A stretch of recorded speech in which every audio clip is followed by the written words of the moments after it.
Hey kids, this is Mrs. Sweeney, and today we're going to continue drawing on our imagination landscape, and we're going to make the door and the staircase. And last time we had stalactites coming down with layers, and then we brought down a little bit of wall on both sides, and this let it kind of fizzle out about halfway down. And so we're going to have a doorway, and we're going to make it kind of like an arch, almost like a tall rainbow.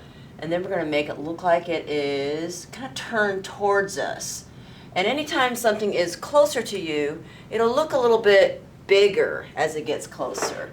So I'll tell you a trick to do that. So I'm going to bring up like two fairly straight lines on the sides, but I'll go ahead and start over here. And then I'm going to give it a little bit of an arch.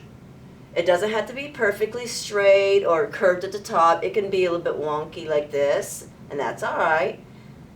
And I'm going to bring them down so they are about straight across like this at the bottoms, just to start, kind of like where my wall ended there. And now, since I'm going to make this door look like it is kind of turned at an angle, this side's going to be closer to you, so a little bit more extended, longer, bigger. So I'm going to bring this sideline right here down just a little bit more, enough so that if I was to connect the two bottom tips of the sides, then I would have a bit of an angle, kind of like a diagonal. Not super sharp like that, but not straight across. So notice that this will be my angle. I'll go ahead and draw just like a little diagonal shape there. That's like a threshold that we can like step over. And we're not going to worry too much about the door anymore. We're going to go ahead and just jump right into the staircase. And really a staircase is a lot like, or steps would be a lot like blocks or boxes. So like if I had a box like this, I could step up onto it.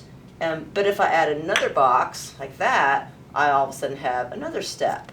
So we have like the rise and we have a run, where we kind of like step. And then we're going to, when we draw it up here, the easiest way to draw it would be to draw the horizontal coming out, and then drop a vertical straight down, and then bring another horizontal line coming out, and drop another vertical coming down on the front edge. We won't worry about the back, although the back is really just repeating the same thing. And these little corners, I guess you could say, and even the inside corners and outside corners, kind of like where you would stub your toe right here, we'll make those diagonals, just like the threshold. So I'm going to put those down and grab my pencil. I'm going to start at the lowest corner of the threshold, or the side door, and I'm going to make a horizontal line coming out. And again, it doesn't have to be perfectly straight. It could be short, it could be long, and it could be a little bit crooked like that. It's okay. And now I'm going to drop a vertical straight down from that corner, and you can go very shallow, like an itty-bitty baby step, or you can go deeper, down further. I'll make it so you can see it. So I brought it down quite a bit. And that's really going to represent a step in a bit. And now I'm going to go ahead and take another horizontal out, and then drop another vertical down. And I could do another one if I want to. I'll make this one a little bit different. And that's okay, a little bit shorter, not a big deal. Some of the most interesting steps that kids have drawn are really crazy looking, almost like you can't get up them, but they have a lot of character. Now that's just the front edge of the staircase. So now keep in mind that whatever's in the front, just like my pencil's on that horizontal line or the step, it's also going to be further away in the back. So we're going to mimic that. So here's the front edge, and I'm going to start the threshold back here. There it is, the back corner.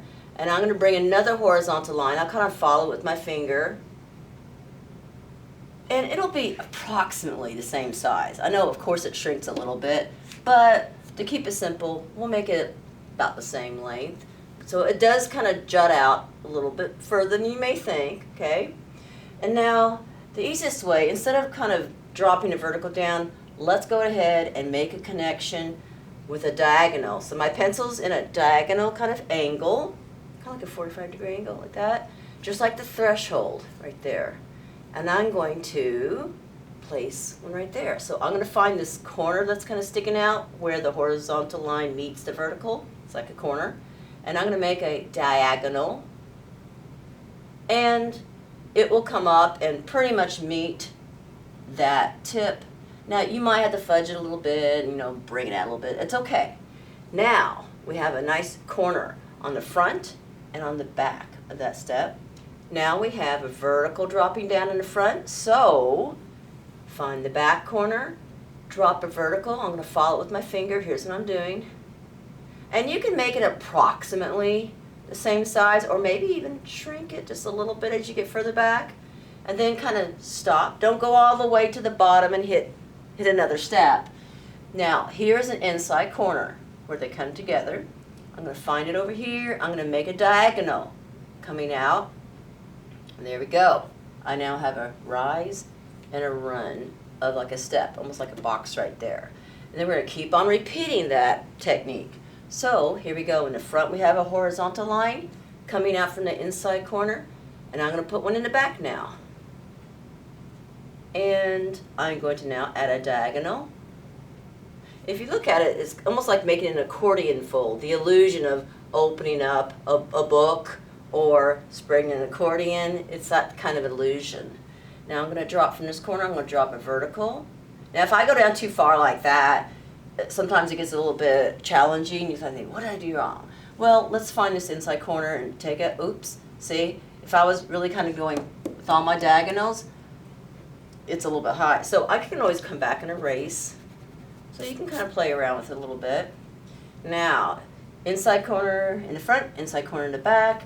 Bring out a horizontal line, connect, vertical down,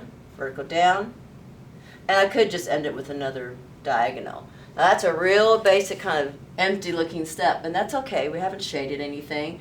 If you were to shade, I'll just do a little tiny bit of shading to suggest when I shade, I like to make the strokes of the pencil follow the direction of the surface I'm on.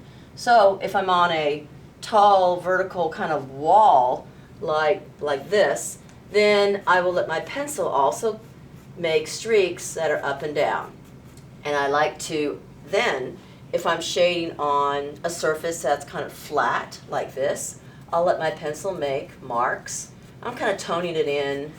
Now I'll tell you, I like to add a little extra shadow where it comes in deep, like those inside corners. So you'll see me come in and bring a little bit more of, or maybe a lot of it more, suggestion of shading trapped inside that corner where it's a little bit deeper, just like shadow gets trapped between my fingers, like right here.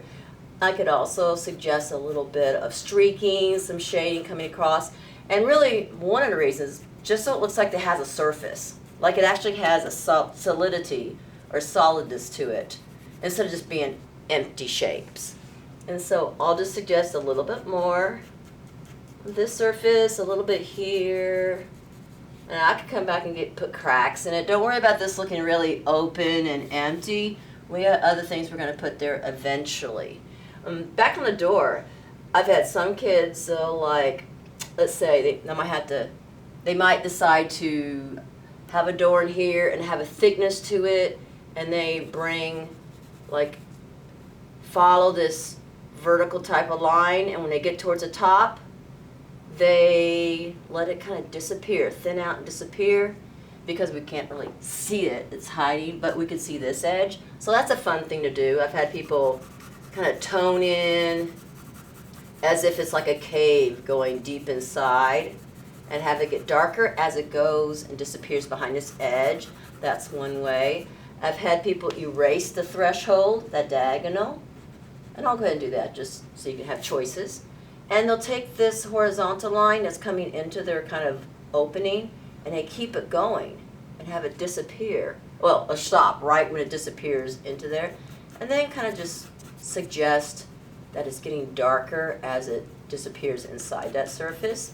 I'll do that so you can kind of see what I'm doing. So everybody has different ideas. Sometimes they make a door there and they add a doorknob and things like that. I just kind of made it look like an opening I could walk right into. And just having darks against lights, also, a little bit of contrast makes some of the surfaces look different. And I think we'll stop right there. Okay, thanks kids.